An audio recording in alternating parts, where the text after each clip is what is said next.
They were victims. That's the way I see it. They had no choice in the matter.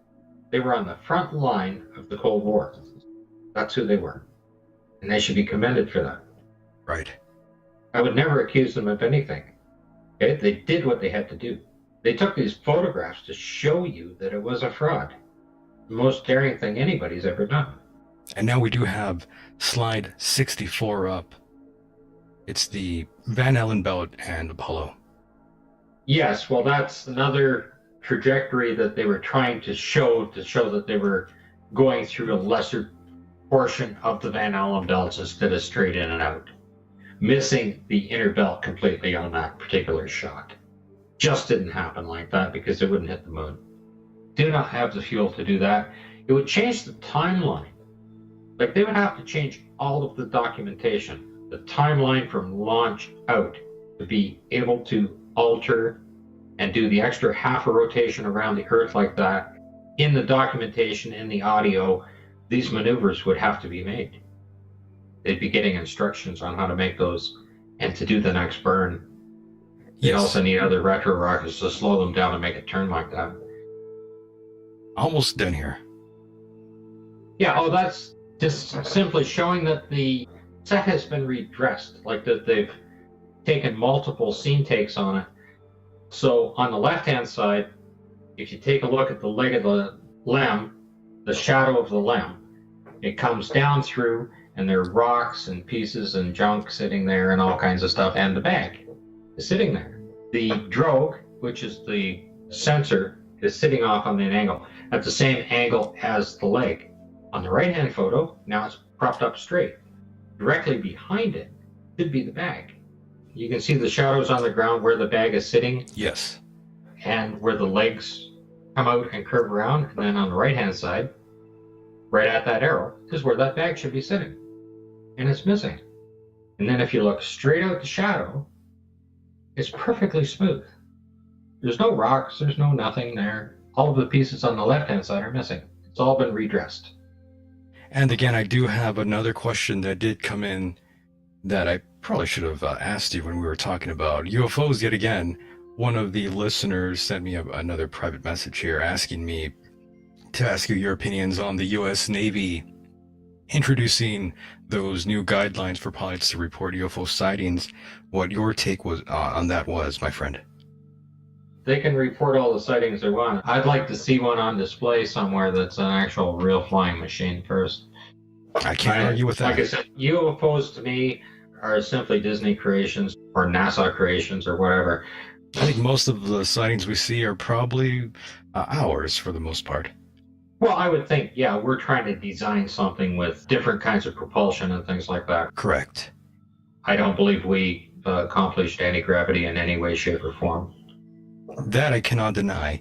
And of course, we do have the slide 68. This will be the last one here, Scott. On the right-hand side is the sequence camera. And at the same time, or so-called at the same time, there's an actual photograph when they get back into the LEM before they take up. Both of those pictures are after they're in the LEM, just before they're getting ready to take up. Nobody can go back outside. Pre-pressurize the thing, and they're in there. So the flag is in two different spots because it was shot at two different times, 2 different days, actually. That's what that's showing.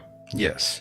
And again, I'm still quite baffled by all these images that you were able to obtain that were released to the public. I just, again, I never have seen these before anywhere. Well, they are available. It does take time to download. You have to open and download each one individually. I grabbed all of the ground photos, which are about 3,600 photographs or whatever from them. And then after that, I started grabbing the orbital ones and things like that. There's like 10 or 11,000. Understood. And then when you add all of the media photos and everything else, you get about 32,000 total. A lot of photographs.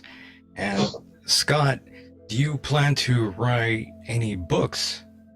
I'm in contact with Randy Walsh, and I mentioned his book. You can find his book on Amazon, The Apollo Moon Missions, Hiding a Hoax in Plain Sight. And he's writing a couple chapters on me, I think, for his next book, and he hopes to have it out before the 50th. Very nice. And of course, Scott, before I do cut you loose here, I wanted to leave you with the final word.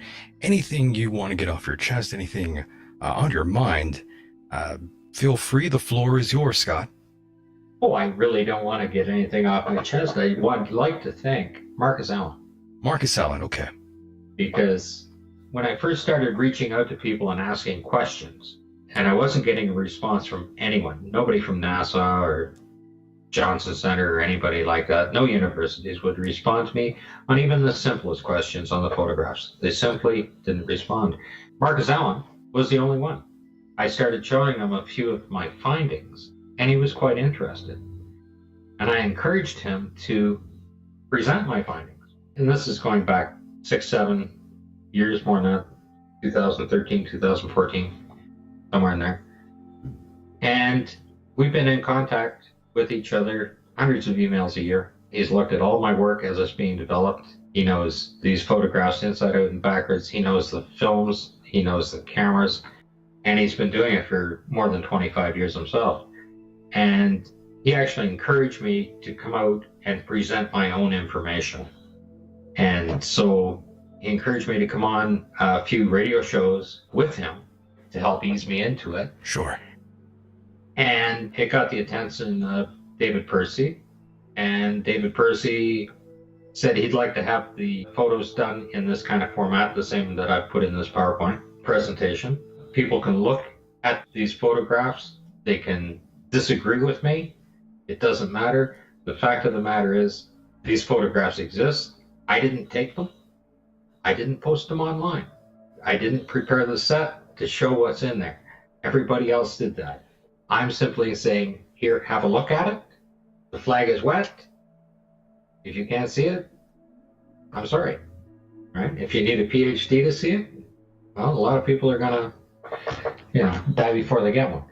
Very true. And small water, right? They'll soon become extinct if they can't fit by water. Right? Unfortunately, yes. But once you see it, there's no way not to see it. And this is the point. When I point something out and say, this can't happen, like this last image, how can the flag be moved? Both these are supposed to be taken at exactly the same time. Well, they're shot on 2 different days. One's a sequence camera and one's a Hasselblad, right? 2 different days. If you look at the color plates on the front of them, the dates are on there to show you that those are on 2 different days when they were shooting it. Yes, and Scott, I do want to thank you for being a part of the program. Tremendous. I did enjoy talking to you. Very informative, and I did enjoy the slideshow as well. Great presentation, great program, lots of new information that really hasn't been made to the surface, hasn't really been acknowledged yet on the surface. So I do thank you for coming forward and presenting this to us tonight here. Well, thank you for having me on, sir. No problem. We'll definitely do this again in the near future. We'll talk again, and probably this time we'll cover some other topics, perhaps, that will transpire some more great dialogue between us here. Okay, thank you, sir. I hope everybody gets out and takes a look for my videos at Paul on the Plane and at apollohopes.net, and my photo plates I have up the David Percy's Alles site as well. Perfect. Thank you so much, my friend. I'll talk to you on the other side. Okay, thank you, sir. All right, good night. Good night.